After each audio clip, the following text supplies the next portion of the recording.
पहली typewriter Christopher Sholes और अक्षरों की जादुई मशीन 1860 के दशक की बात है।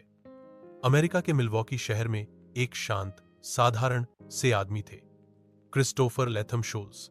वह एक अखबार के संपादक थे और दिन भर लेख, रिपोर्ट और चिट्ठियां हाथ से लिखते थे। उनकी उंगलियां थक जाती, स्याही फैल जाती और छोटी सी गलती का मतलब था पूरा पन्ना दोबारा लिखना। एक दिन उन्होंने एक मशीन देखी जो पन्नों पर क्रमांक अंकित करती थी। तभी उनके मन में एक विचार कौंधा, अगर नंबर छप सकते हैं तो अक्षर क्यों नहीं। यहीं से शुरू हुई एक अद्भुत यात्रा। शोल्स ने दो साथियों, सैमुअल सॉले और कार्लोस ग्लिडन के साथ मिलकर एक अजीब सी लकड़ी की मशीन बनाई। इस मशीन में चाबियां थीं। हर चाबी एक धातु की छड़ से जुड़ी थी।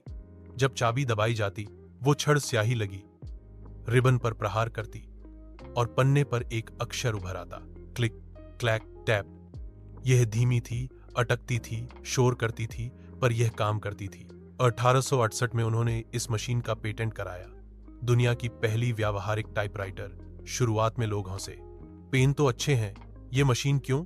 लेकिन धीरे धीरे दफ्तरों, लेखकों और वकीलों ने इसकी शक्ति को पहचाना। जब मशीन बार बार जाम होती, शोल्स ने चाबियों का क्रम बदला और बनाया क्वर्टी कीबोर्ड, जो आज भी आपके कंप्यूटर और मोबाइल में है। शोल्स ने अपनी मशीन के अधिकार रेमिंगटन कंपनी को बेच दिए, जिन्होंने इसे दुनिया भर में फैलाया। शोल्स अमीर नहीं बने, पर उन्होंने अपनी आंखों से देखा कि उनकी सोच ने इतिहास बदल दिया।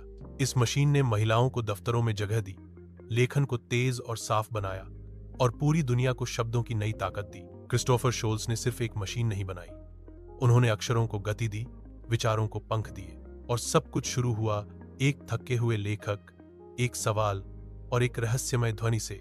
क्लिक क्लैक टैप, एक युग का आरंभ।